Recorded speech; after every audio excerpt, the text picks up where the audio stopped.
Buongiorno, we are looking at how to pronounce with the typical original Italian pronunciation as well as at how it's normally said in English, the name of this professional football club based in Turin, Italy. In Italian this is normally pronounced as Juventus.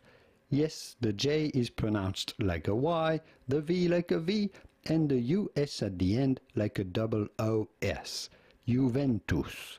Juventus de Torino. However, in English this is usually pronounced as Juventus with an us sound at the end. Juventus. Juventus of Turin.